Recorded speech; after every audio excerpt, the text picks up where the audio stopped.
mbulojnë me punë disa zyra agro, të cilat janë një forcë elektorale dhe vetë skemat janë thyer në instrumente elektorale. Dhe për këtë të rëndisim argumente dhe fakte pafund. E kuptoj. Guri, ndërkohë e pyetëm Sharkën për terrenin, po kam përshtypjen ju jeni edhe më në kontakt me terrenin. Sa ndihet në punën tuaj sot që po flasim dora e shtetit? Pothuajse zero. Do me thënë, s'kemi asnjë lloj subvencion, të tërë na mashtrojnë. Kjo është skem për të vjedhur, nuk është skem për fermerët. Ne cilësojmë skem për të vjedhur qeveritarët. Nuk na ka dhënë asnjë një lloj informacioni, nuk e di pse se shkrim në drejtorinë e bujqësisë këtu në Korç. Nuk po e marr vesh një. Po ju keni bërë këto letrat, këto aplikimet? Nuk dalim dot fitues se nuk kemi kartat e identitetit të njerëzve. Njerëzit ne na kanë vdekur. Tash ti vetë ti zhvarrosun. Ti marr kartat. Se kuptoj. Nuk dalin fitues. Është e pamundur. Kanë vendosur kushte që ta pamundsojnë që të fitojnë fermerë caktuar. Po, e lanë 32 lymë edhe lart. As ata me 32 lymë marrin, as ne me 500 lymë nuk po i marrin dot subvencionet. Se bërë skemën në atë lloj për të vjedhur.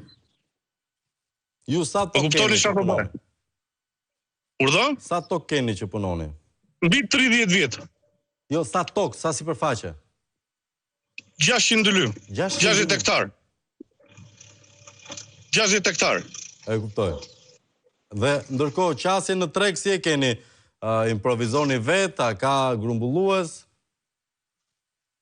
Jo, vet, do me thënë çajmë vet, do me thënë, s'na lënë edhe vende fshinje na godasin shumë. Pra se janë të tërë me subvencione. Ne nuk i fitojmë dot. Let vija ministri mi bëj karta në qoftë se zot që unë t'i fitoj. Ta provoj njëra i bën dot kartat në atë lloj që i kanë lënë ata. Çfarë të them unë? Jo, nuk e diskutoj. Tani një kuriozitet kam. Ka një shqetësim, veçanërisht në zonat urbane, që nuk po arrim dot të ha më ushqim vendi.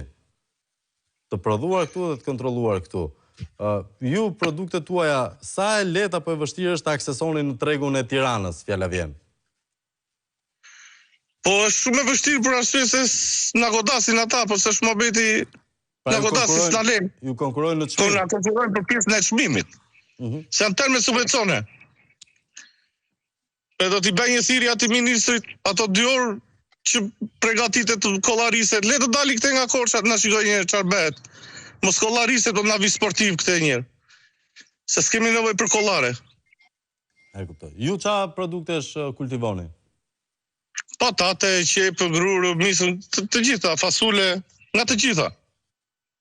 Do me thënë, nuk marr as edhe 1000 lekë. Le të më nxjerrë që unë kam marrë 1000 lekë peshtetit, e le të më varri mes Maliqit, qofse unë kam marrë 1000 lekë. Subvencion. Me 600 lymë. Sa është diferenca në çmim mes produkteve tona kokë më kokë me ato që vijnë nga importi? Gati 100 lekë lëvizin. 100 lekë si lëvizin ata që marrin subvencione, nëse ulim dot se s'kemi subvencione. Të reja, 1 euro. Jo, të vjetra, 10 lekë.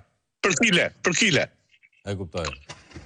Plus që edhe daprat i kemi në super stratosferë. Nuk e di. Na prishën nga mend. Juli, e vlerësoj shumë qëndrimin tënd dhe sigurisht shumë respekt për sakrificën e përditshme që ti bën në tokën tënde. Faleminderit. Faleminderit. E përshëndesim